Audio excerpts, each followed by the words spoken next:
Good evening, everyone, and welcome to episode 103 of SCOTONOMICS. Thanks so much for joining us from, as you can see, a very sunny Barcelona. I think our other two guests looks like it's pretty sunny where they are too. I hope it's nice where you are. This evening, we've got a really interesting conversation with Dave Watson from the Jimmy Reid Foundation. And please do give us any thoughts and questions throughout the interview, because I know Dave will be too happy to answer them for you.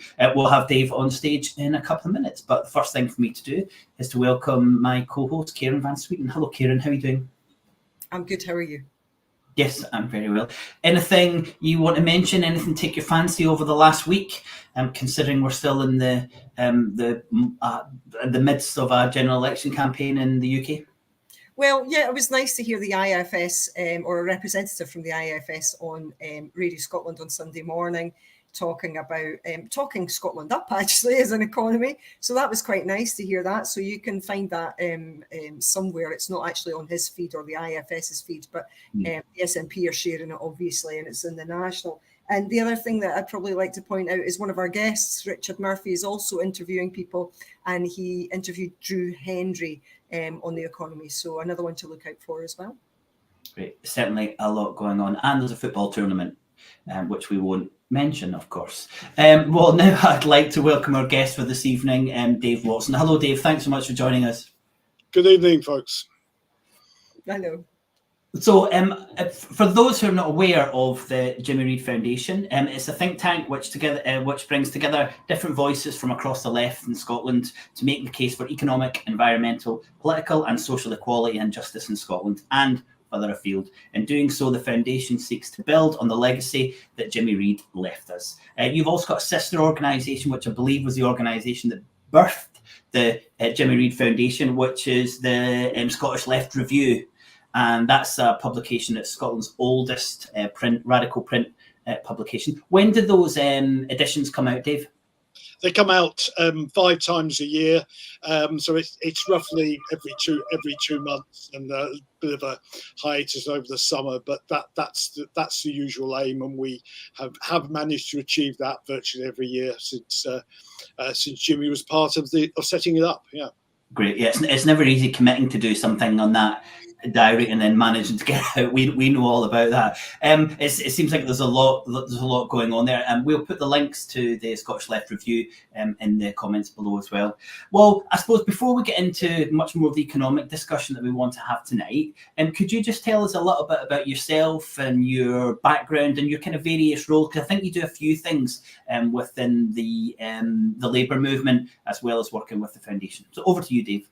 Yeah, sure. I'm a graduate of the University of Strathclyde. I'm a lawyer, not an economist. So I'm probably on the wrong podcast, but we'll work on. I suppose you described me as a career trade union official. I did have an early career in leisure management, but worked for NALGO and then Unison when it became the large public sector union it is today. And I finished in 2018. I retired as Unison Scotland's head of policy and public affairs, involving obviously legislation, lobbying and all the work of the trade union movement, plus negotiating teams. In particular, I suppose in economic terms, I was the joint secretary of the largest pension fund in Scotland, and so obviously there's quite a lot of economic thinking going behind that. I also had a couple of secondments to the Scottish Government in the early years of devolution to introduce a radical new HR strategy for Scotland, and later I was an expert advisor to the Christie Commission on the reform of public services in Scotland. Since 2018, I've been working as a policy consultant part-time, although my wife would probably argue that that's not the case, but mostly in Europe and in the UK, and some Scottish clients as well, working for a number of think tanks in Europe, doing comparative work with European policy analysis. And for the last 18 months or so, I've been the director of the Jimmy Reid Foundation. I was always on their project board for many years, and they asked me to take that on, which I was very pleased to do. So I'm a great admirer of Jimmy Reid's and the work of the foundation. And particularly I thought Scotland has a dearth of think tanks thinking generally. So I hoped I could offer something there in terms of developing the foundation. Fantastic. Kieran and Dave, I could leave both of you on screen and talk about pensions, I think, for a bit then. Kieran's doing some work on that. We were just speaking about that just before you joined us, Dave. Maybe we'll cover pensions again in much more detail in another episode. But yeah, we're really keen to hear your thoughts, because, you know, you're putting out these policy papers and they're really important. Your perspective, I think, is really important for our audience to hear. So you're definitely on the right podcast, Dave. I assure you of that. When I was looking at the foundation, it says here, you know, I've written it down. The work of the Jimmy Reid Foundation is based on a series of underpinning principles drawn from Jimmy's radical political thinking. I'll just read a couple of them then. Society should be based on equal and social justice. People should have the democratic power to influence their workplace and social institutions. Quality of life should be the forefront of political debate and not an afterthought. And there's a couple more. But when I was reading it, I thought there's a real clear similarity to a lot of work that's happening in Scotland at the moment around the well-being economy. Do you think can you see that connection? And is there work to kind of connect those, as I see them, very similar perspectives, but maybe bringing them together a little bit closer? I'd be really interested in your thoughts on that. Yes, obviously, the concept of the well-being economy rather postdated Jimmy's time. But if you read what he said in his writings, both his books and his extensive collection of newspaper articles and journals, etc., he was talking about the concepts that today we would describe as the well-being economy. So I think I have to emphasise, we're not a historical society. We're pursuing the values, but we put them in a modern context. Obviously, Jimmy sadly passed away some time ago now, about 2010, and so the world moves on, and ideas and concepts move on. But I don't think the values move on. So we leave those values on the website for good reason. And every single paper that I commission or I write myself, I often go back and look and say, does this match in with our values? And we turn down offers of papers from people who want to write papers because we don't think they match those particular values. Just one example to give you, we did a big briefing on libraries, for example, and Jimmy famously, someone asked him which university he went to, and he famously said Govan Library, and he would be horrified by the cuts to the library services and those sort of reductions. So that was a very good example where I was able to put a particular example of the sort of things that Jimmy would have felt very strongly about into a modern context, when we've got not just cuts to the service, but we've got changes in the way information is collected, the internet, podcasts like this. All this has obviously changed the way we deal with information. So I think many of his values stand up today, but we're not trying to dig over his historical words. In another hat, I'm the secretary of the Keir Hardie Society, which is more historical. But again, we look at his values and try and apply in the work to today. So I think it's important that we don't get overly bogged down as in historical detail, but we focus on values.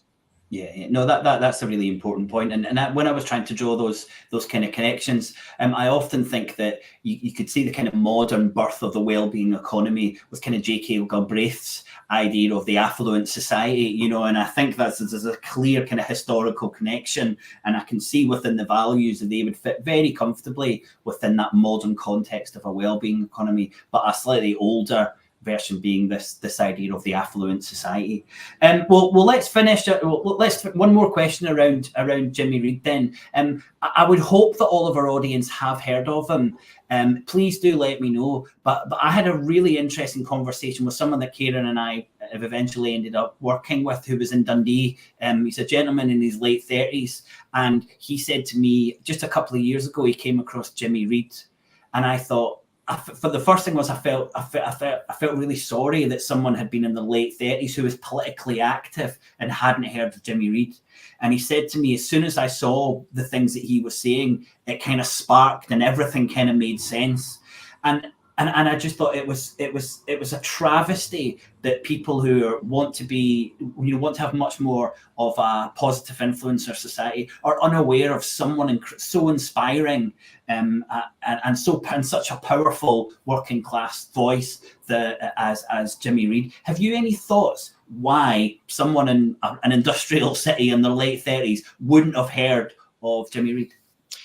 I suppose a number of people might blame the education system for our lack of people understand that. But given I'm married to a modern studies teacher, that's not something I could possibly comment on.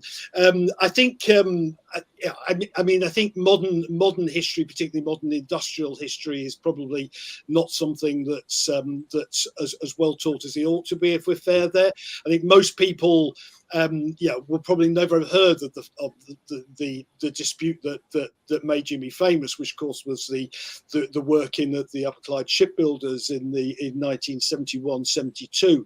I mean, that's where he became famous. But I suppose I would say yes, that was very important. It was a seminal dispute. It was the way it was handled and organised was brilliant in its day. But he's probably more famous internationally for the period when he was rector of the University of Glasgow. He made the famous rat race speech, and the New York Times actually described it as the greatest speech since Lincoln's address and the Gettysburg Address. That's pretty big heading to go for. But I often get asked, and we get probably every other week get a request to use clips from that particular speech or use the words. And every year we hold a memorial lecture in Glasgow, usually around October time, when we invite major speakers, politicians, trade unionists, civil society folk and we always reproduce the speech because obviously every single speaker obviously picks out the values from that brilliant speech and puts it in a modern context. So it goes back to what I was saying earlier. So I think that's what I think Jimmy's probably famous for. But could be more famous. And I know my own wife used the clips many times in teaching kids at secondary school, and I would hope others would do so as well.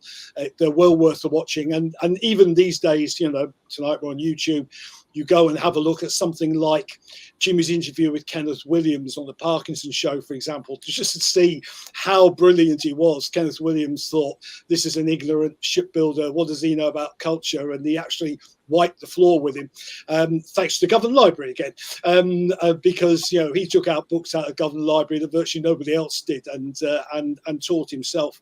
And there's much I think to be said about that as well. Yeah. Fantastic. Yeah, I think it's a real shame. Kieran, any thoughts on why kind of a character like this wouldn't be better known within Scottish society in general? I guess probably I would guess that young people have such a huge access to information nowadays. Jimmy Reid was a huge influence on my dad. My dad was a shop steward. He worked on the rigs. He started the first strike in the North Sea. So, and he was blacked for his efforts. So, Jimmy Reid was a huge influence on my family. And I knew all about him. But yeah, it's, there is just so much information out there. Maybe it's just, that's why. Yeah. Okay, well, thanks so much for both of your views on that. Well, Dave, if we could just, we'll pull away for that now, but I would encourage anyone, and I'm sure our watchers and our listeners know who Jimmy Reid is, but please do take this opportunity to go and read those speeches again or see that interview on Parkinson. And if you haven't, please do find out more about the man. I'd like to get your views now, Dave. A kind of general overview I thought we would start with. I'd like to know your take on the kind of neoliberal period in the UK, and if we start kind of like late 70s, what impact did that have on our economy and our society? And secondly to that, why was the trade union movement so important and a kind of number one target for these neoliberal policymakers? I mean, I think that they clearly were, if you look at the work of Reagan and then Thatcher, obviously, and their drive there. I mean, essentially, this was about big business wanting to drive profits up, and the way you do that is by reducing the share of wages in the economy. So, and the economic thinking behind that, and still very largely mainstream economic thinking to this day, is that if profits go up, then there'll be investment and GDP will rise and everything will be wonderful. But it didn't happen. What happened was profits went up, wages went down, GDP growth slowed. Quite the opposite to all the thinking of the supply side economic gurus. And what filled the gap and kept us going for a while was household debt. I mean, essentially, households built up debt, filled some of the gap, and that led, of course, to the financial crash and to ongoing problems to this day. I mean, when the OBR produces its report for the UK budget every year, the first chart I go and look at is household debt. It tells you all you need to know about the state of the UK economy. And I think the other thing it did at that time, and one of the reasons was that trade unions try to, don't always achieve it, take a long-term view of what they're doing. Risk of bunching pensions in there again. We take a long-term view there, and the problem with that neoliberal economics have driven the short term. They talk about the productivity puzzle. It's not a puzzle to me, I have to say, to pinch Bill Clinton's phrase or abuse it. It's investment stupid. And the simple fact is that private and public investment has reduced, and the consequence has been that productivity has gone down and wages are affected by that. So, company profits are not being reinvested. They've gone in dividends. They've gone in fat cat salaries, to put it bluntly. You look at the wages that are paid to people. I mean, quite apart from Elon Musk and his £56 billion pay rise. I mean, it's just staggering sums of money. And you only have to look at the privatised utilities to see that privatisation and private investment has not been put into the services that the public actually needs. Plus, I think that short-termism is missing a lot of the long-term things that trade unions care about, things like climate change and the well-being economy that we mentioned earlier. So I suppose my overview would be that I think neoliberal economics has failed to understand the demand in determining demand side of determining growth in the economy. To give a very recent example, if you open the business pages of most of our newspapers, there's an endless regurgitation of press releases from some business organisation. In fairness, not all.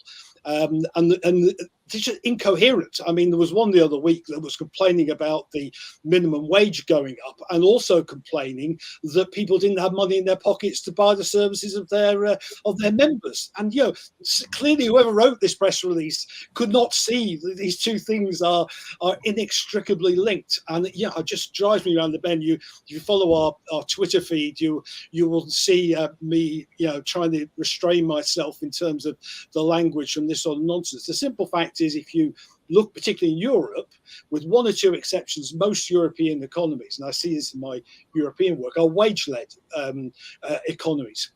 And therefore, it's wages that we need to focus on. And weaker unions, therefore, mean weaker growth because of the loss of collective bargaining and other interventions in the economy. So, companies as themselves will generally, not all in fairness, but will act in their own interests.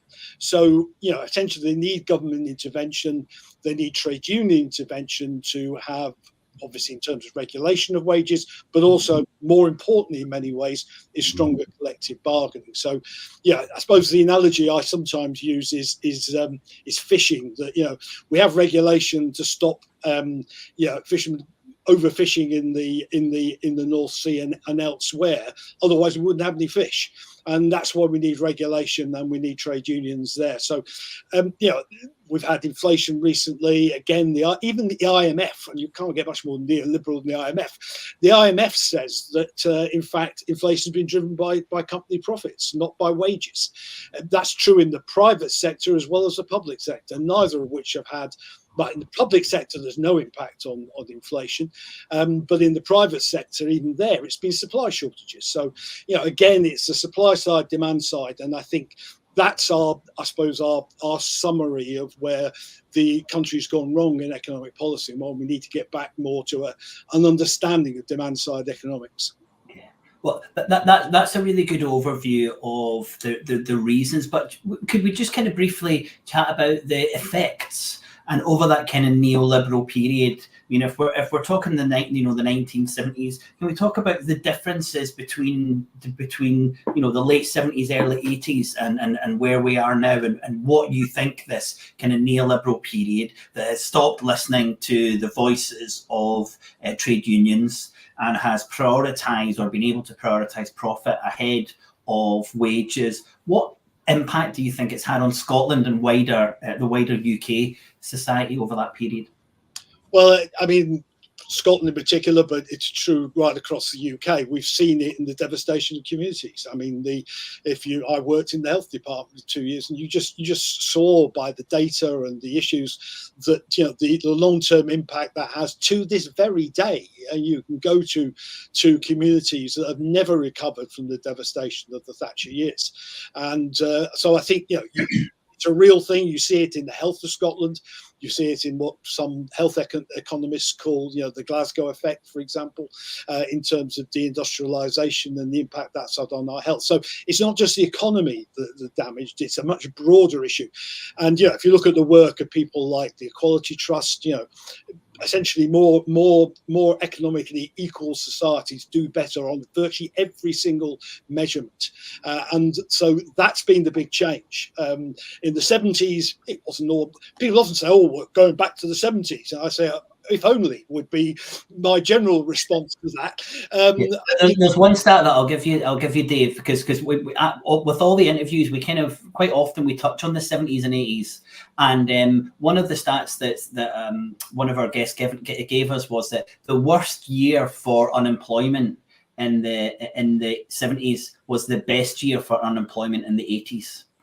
So it's really all about the perspective, and I think the 1970s has been painted in a very particular way, and there's a belief that the 80s was so much better because we unleashed this kind of the inner entrepreneur in our society, and the economy just burst from this wonderful period of time. That's just not true, and we also need to look at the ecological impact of what happened in the late 70s and the 80s, and the commercialism and consumption to have these huge planetary damaging effects. But I think it's a good point. We're all on here bigging up the 1970s, but it does get a pretty bad rap. But I'll let you go back to your Right. Well, in fairness, it probably wasn't the greatest decade for fashion either. I was, obviously around then. I suspect I wouldn't go back to that. But for music, it wasn't so bad, I thought. Anyway, not that I have any decent taste in that either. But in terms of the economy, I think one of the, obviously trade unions were much larger. We had an industrial base, which was obviously the core of many of the industrial trade unions, and the growing strength of the public sector trade unions at that time, and taking a more radical approach. One of Unison's predecessors, NUPE, for example, started to develop during that period. I'm currently reviewing a book on the Transport and General Workers Union in that period for the Scottish Labour History Society, and it's very interesting, reminding me of many of the things that many of the conflicts of that time, and the actions of people like Jack Jones and others in terms of working with the government of the time, and how that partly did work and partly didn't work, but there was a different approach to the economy. In other words, there was a genuine bringing in of the economic partners, so that government actually set up the structures to engage with government and engage with trade unions and employer organisations. And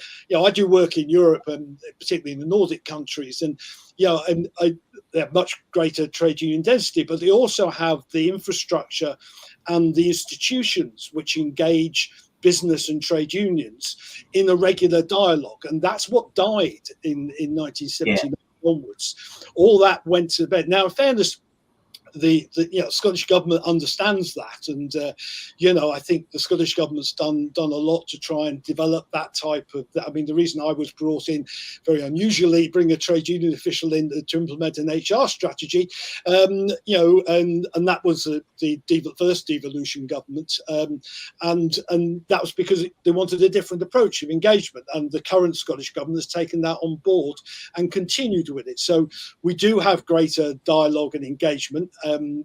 People will fairly, I think, criticise that we could be quite good about developing strategies and talking about things and actually delivering them.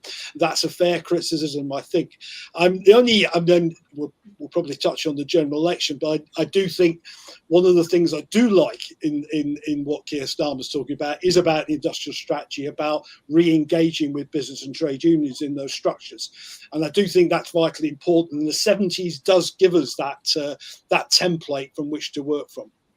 Fantastic. Well, I'll give you another quote from one of our guests, which is Neil McEnroy, who said Scotland has more pilots than the RAF. So I think we're there with the pilots and the strategy there, Dave. Well, that's been a wonderful general overview. I think now we'd like to kind of look at some of the work that you've been doing recently. So the last paper that you produced was one on Scottish education. You were focusing on Scottish councils, and there was a long read in the Sunday Herald going into this in detail. So hopefully some of our listeners and viewers will have been able to see that again. We'll put the link in the comments if not. But could you give us a little bit of kind of the highlights? What was the key takeaway when you looked at the issues and the concerns around higher education in Scotland? Yeah, I mean, we obviously we have a debate with the project board about what issues we want to pick up on, and we felt that colleges in Scotland and further education more generally has been ignored. In fact, when I started the research for the paper, I was quite shocked. You do a desktop research project starts off.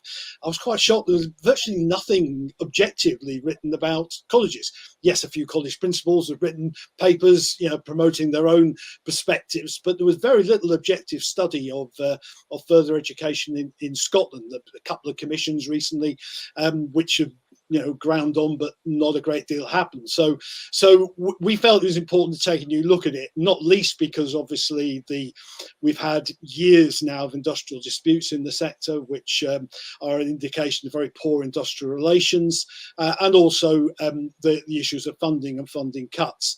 The thing that I suppose the key takeaway that hit me which I probably hadn't appreciated, although obviously Unison had members in the sector, but I never personally dealt with it. I was shocked when I looked at the funding levels, that the funding for colleges per student is 2/3 of that in both schools and universities.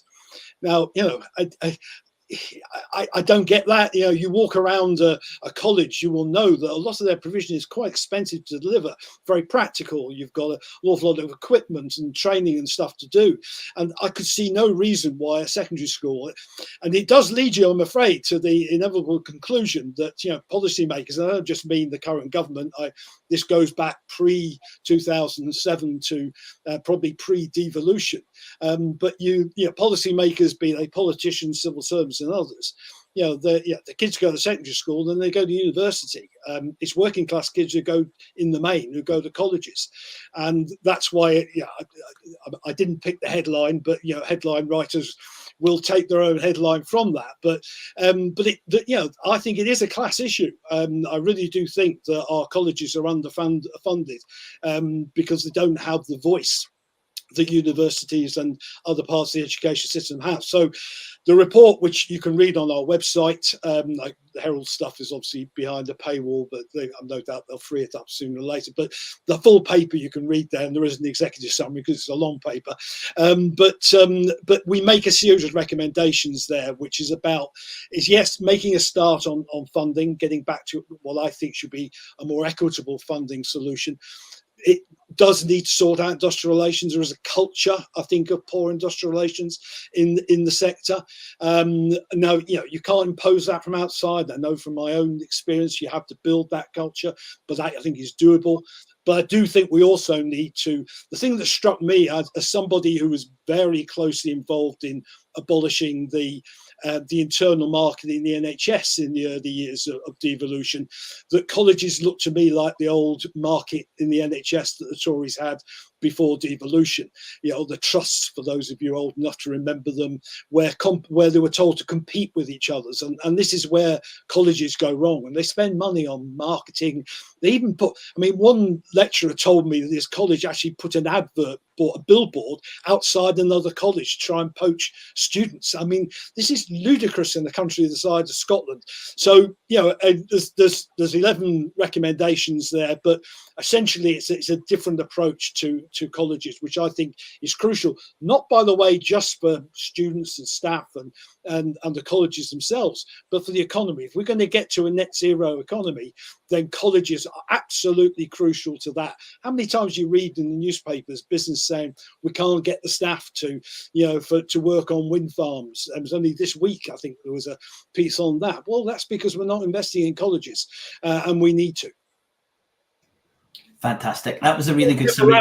Because I feel really strongly about. Yeah. Well, I do want to dig into that. The first thing that I picked up from the report was, this is a key theme that we cover in Scotonomics, and it was great that you've picked up, because you don't see many other commentators or looking at these issues and analysing it from an institutional approach. But you looked at this and you thought, it's not being funded properly. A classical economist would say, well, there's a price gap here, there's a market failure, and they would look at this kind of, the institutions of price, and they would maybe say they're too cheap or too expensive. But what you've done is something as heterodox economists we do, and we'd take a much broader picture. And you've identified this common theme, which is the establishment, and I'll go further than what you said, which just being policymakers. And I think you have to put this idea of the establishment in play, that the establishment don't send their kids to colleges. So they're not going to, they don't see the value of supporting that. And this is something that affects us right across society. It's one of the reasons or the main reason that we think that there's no library anymore, and it's closed. No one goes, you've got failing high streets, because the establishment don't shop on the high streets. They never went to the library. They're not funding further education. So it was really good to see that point highlighted. And it's something we often say to our audience is kind of look for these deeper reasons past what you would see a kind of classical economist. And I think that's really important. And I've been looking at that from the perspective of education, public education in general. It's no surprise that Westminster doesn't value public education in England, because so many of their kids go to private education, and I think there's less of that in Scotland. So I'd be interested to see a comparison. But I think the general theme there is something I really agree with. The next point I wanted to cover was the funding gap.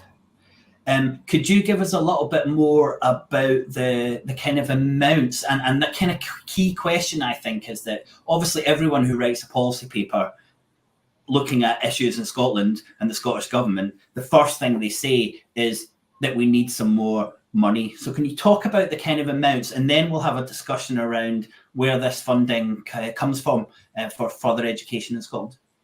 Yeah, I mean, we're talking, the difference in funding per student is about £2,000 a head. I mean, it's that large. So you're talking about £7,000, £7,500 for a university student, about £7,500 for a secondary school student, and just over £5,000 for a college student. So that's the sort of gap you're talking about. So yeah, inevitably you are to plug that gap. And nobody, even in my wildest dreams, thinks that's going to happen overnight.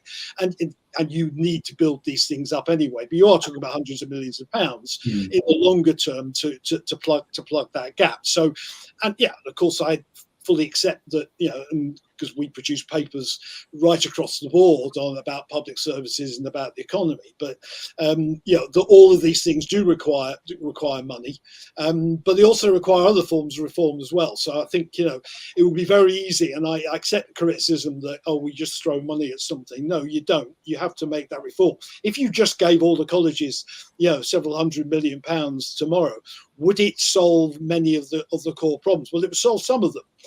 We'd have a lot more billboards by the sounds of it. Well, there is that risk. I'm sadly old enough to remember the NHS trusts when I opened the Glasgow papers on a Friday for the jobs to see them advertising marketing managers, and when I knew there weren't enough nurses on the wards. So these are sort of things that And obviously, the spending by colleges has rightly been criticised on chasing silly targets like international students and the expenses and poor governance, frankly, of colleges and college boards. But in fairness, one college chair of a board said to me, who would serve on a college board when every single agenda is about cutting the college? I mean, why would you put yourself through that? Why would you volunteer to serve on a college board when that's the situation? So I think funding is important, and obviously there's a broader issue there about how we fund public services in Scotland, and colleges has got to be part of that debate. I just wanted to say, going back to your earlier thing that you spoke about with the journalists and what they were saying about the minimum wage and about people not having money to spend, and that lack of systems thinking and not thinking about a currency as a system that a government uses in order to force goods and services to be exchanged between each other and as a method of saving value, etc. And the government's not really thinking about how that's going to work, So, and then take that back to the colleges. I noted in the Herald article that Paul Little, the principal of City of Glasgow College, earns close to £170,000 per year, with an annual remuneration of over 200,000. He has charged more than 100,000 in expenses over the last 10 years, including more than 13,000 at a private members club in London. So what's the regulation there as far as remuneration for the staff and the percentages? Because obviously I know that that's happening in the university sector. And again, it's coming back to that system. Well, if you have a lot of currency going to one person and not to where it needs to be, then that's not going to go well for society. Yeah, I mean, bluntly, it boils down to governance, and as I was saying that boards struggle to attract people to serve on them. Even the government I know struggles to recruit the best people to chair the boards. Now, if you don't have good governance, then what happens is that things start to drift, expenses, management salaries, etc. And we've seen this not just in colleges, but very recently for another area that I do know very well, which is the water industry in Scotland. We've seen that with the Water Industry Commissioner and sending people off to Harvard when we've got universities in the UK that could have delivered exactly the same training. My old university would have been only too happy in their business school to do that. And then the expenses culture and then everything that goes with that.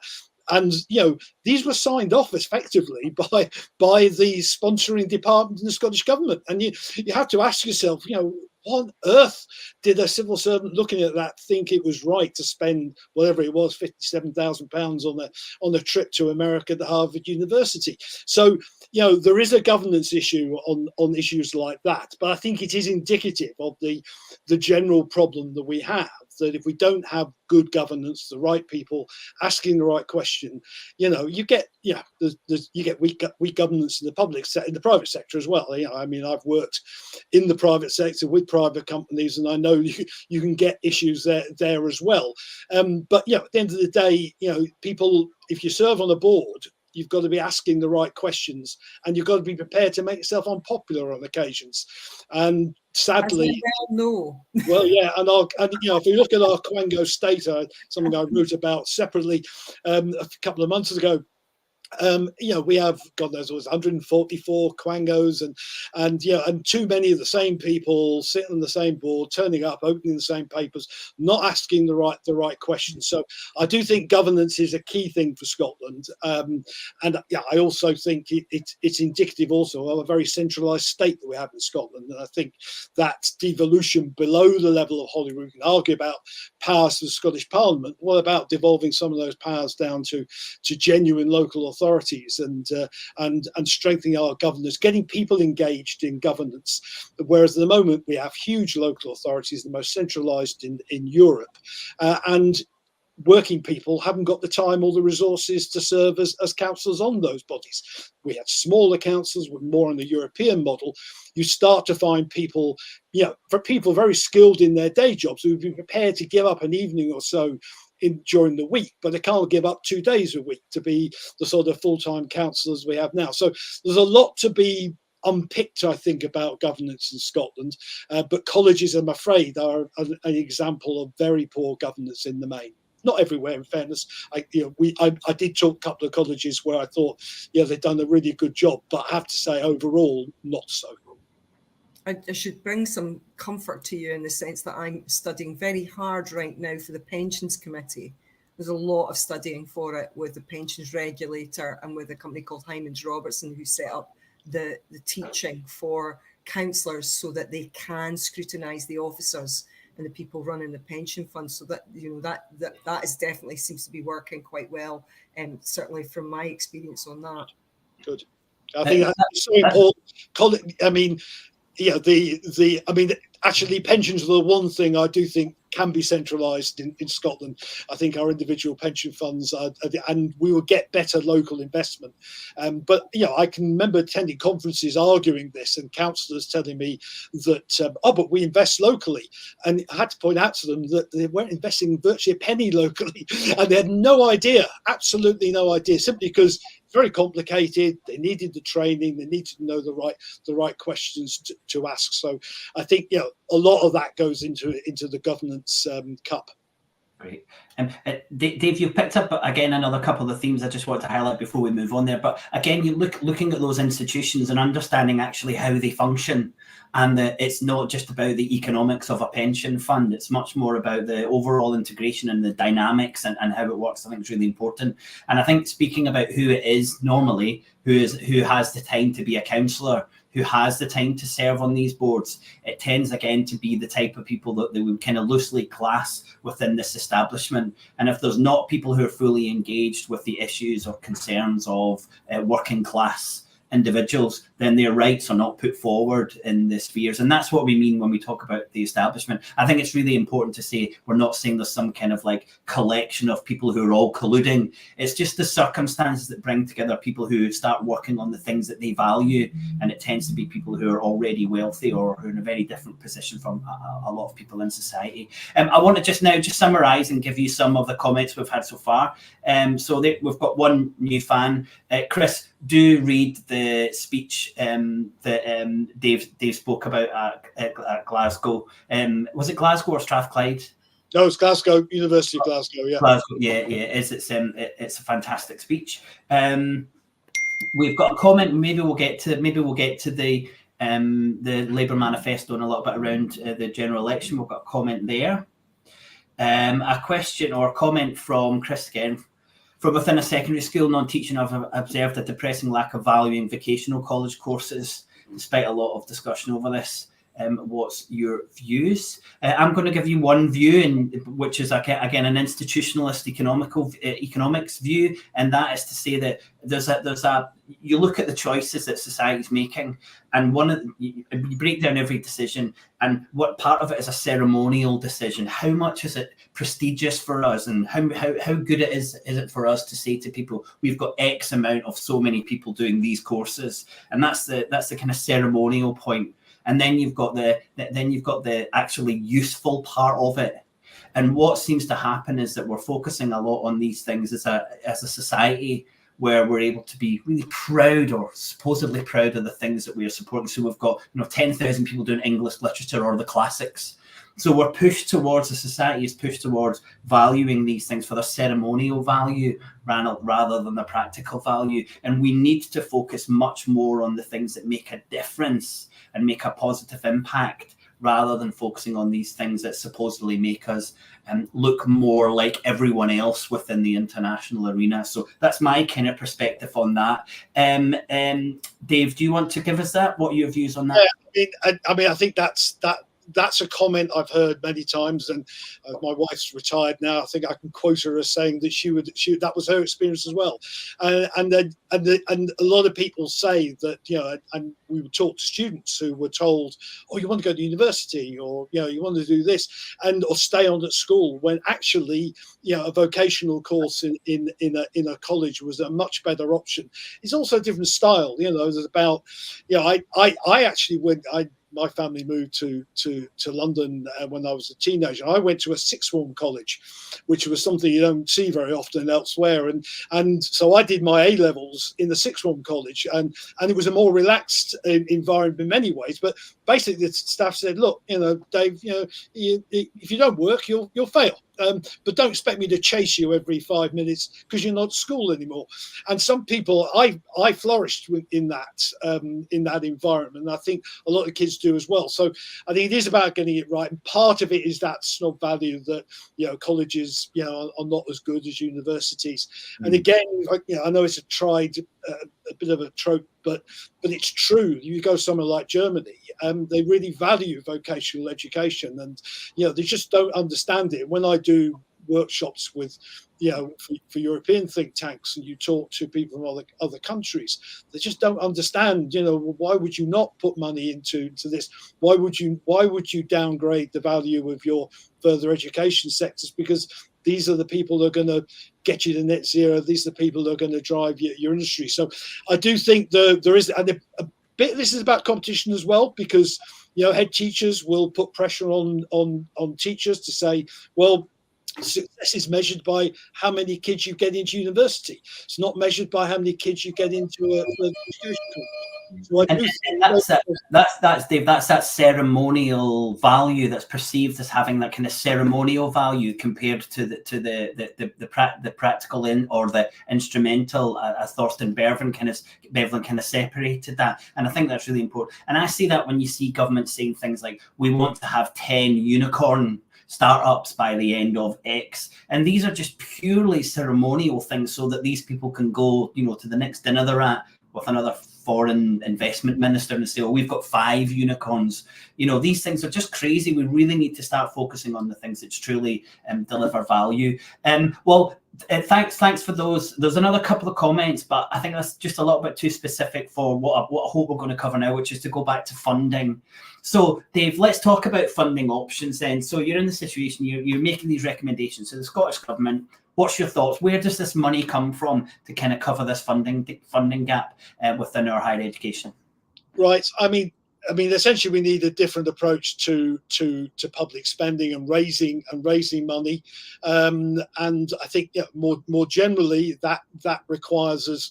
The biggest gap in our obviously we're in favour of unsurprisingly in favour of progressive taxation, certainly on income. But I think the biggest gap, as we and the STUC and others have highlighted, is the failure to tackle wealth.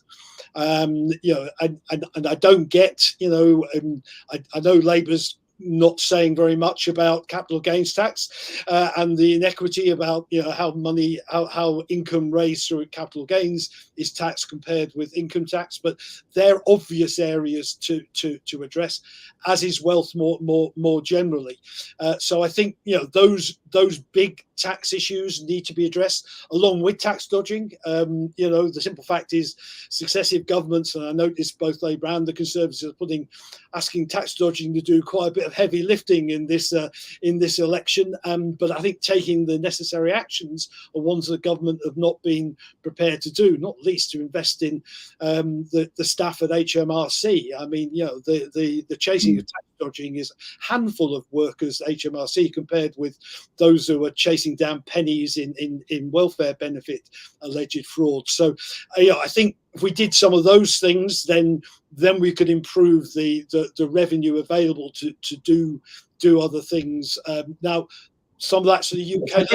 So just to kind of separate that then, because this is important. And as you said at the start, if this is an economic level that you don't feel that comfortable with, that's no problem at all. But it was kind of covered in the report. So if we're speaking about revenue for the Scottish Government, some of the things you've said are issues or the things that would have to be sorted at the UK government level. So, for example, a more progressive taxation in Scotland, if it's carried out by the Scottish government, then a huge chunk of that, and the last publication that Spice put out, the information service at the Scottish Parliament, said that with the first 3 years of the Scottish Parliament, almost 80% of the revenue that was gained from the changes in the tax bands was knocked off the block grant. So I think the figures were round about 800 million, and we got about 170, something like that, actually. So when we tax at that when we tax income tax in Scotland, that money or any taxes that the Scottish government brings in, a large percentage of it has or will or could go effectively and be reduced off the block grant. So we're taxing, but we're not raising the same amount of revenue that we're taxing, which is very kind of economically unproductive. What's your thoughts on that? Because that's the situation that the Scottish government is in. It's really difficult for them to tax when they're not getting that revenue. Well, it is, although, you'd have to say it's a bit of their own problem of their own making. They negotiated the fiscal framework, and many of us, pointed out at the time, this is exactly what's going to happen under the structure that they agreed and reviewed recently, in fact, on that basis. So we published a paper before the fiscal framework, the original one, was agreed, and we got, in fact, Jim and Margaret Cuthbert Jim particularly did some very detailed work on the framework and pointed out the difficulty is that, there's little more complicated than public spending formulas, whether it's in the health service or local government or in the fiscal framework. And I suspect, frankly, there's probably very few civil servants who understood the detail of that.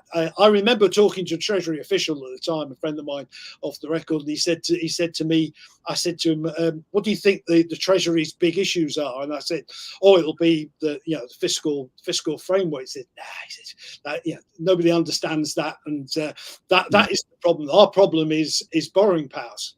He says we don't want to give the Scottish government, we want control in the Treasury over borrowing powers. Now, I well remember both John Swinney and his Labour predecessors getting a lot of grief from the Treasury over prudential borrowing powers at local government level. So one of those things, it makes absolutely no sense to me whatsoever that a local authority has a prudential borrowing power, but the Scottish government doesn't. It is a crazy situation. So that's again back to the funding, so it is to say there is a funding gap, but at the Scottish government level, you've identified the weakness in the fiscal framework, and also Scotland can't borrow at all for day-to-day. It can only borrow for infrastructure or capital spending. And even that's limited, Yeah, exactly. 450 million a year, I think. So these are tiny amounts. So it's really difficult, we would say, for the Scottish government to get those monies to resource that. And ostensibly what they have to do is take funding from somewhere else to be able to fund that. And whether or not we can say that this is more important than a whole variety of other things, I think it's a different conversation. But I think it's important for Karen and I that we get that across, that I'm interested in your point when you're talking about the funding gap. Are you really saying this should be directed towards the currency issuing state, which is the UK government, and the UK government should be giving Scotland a much bigger grant so that we can fund these things? Because as you know, the UK government creates money. It can never run out of money. It doesn't have to find money like the Scottish government does. So are you planning to lobby the UK government in the same way you have been lobbying the Scottish government? Absolutely. The briefings, we did one on this very point around taxation. We also published a detailed pamphlet on constitutional issues like this, one written by Jim Mitchell at Edinburgh University, and I and other people have written on the constitutional points and the financing of this. So yes, I'm personally a bit sceptical about the benefits to us of full fiscal autonomy. I think there are dangers in that. I think particularly in terms of the way wealth is concentrated in the UK, I am worried that Scotland would lose out quite badly in that. But nonetheless, In what way? So in what way would it lose out? I think because too much wealth is concentrated in London, and if we were just taxing wealth in Scotland and not taxing on a UK basis, I don't think we would do as well as if the UK government took the appropriate actions to tax wealth at a UK level. Plus, I think there's an assumption there that taxes pay for public services. Is that what you're saying? No, I mean, we all know that that's not the case entirely. There are other ways of the government raises money, and obviously, the UK has powers the Scottish government doesn't have, and that's where issues in terms of fiscal policy and in terms of its ability to raise money and borrowing and so on, all matters. Any money. That's the important point we need to discuss. The government doesn't raise any money. The government spends money into existence. It only accounts for spending from taxation or borrowing. But Scotland, as an independent state with its own currency, would be able to fund anything it wanted to buy within Scotland. It doesn't use taxes. It doesn't use borrowing to fund spending. Yeah, I think that may be the case. I would say there are other considerations there in terms of what impact that would have on our own currency if we got to that situation. And I think we're not the only people to struggle with that issue. The SNP's had 2 commissions on it and the struggle to come to an answer as well.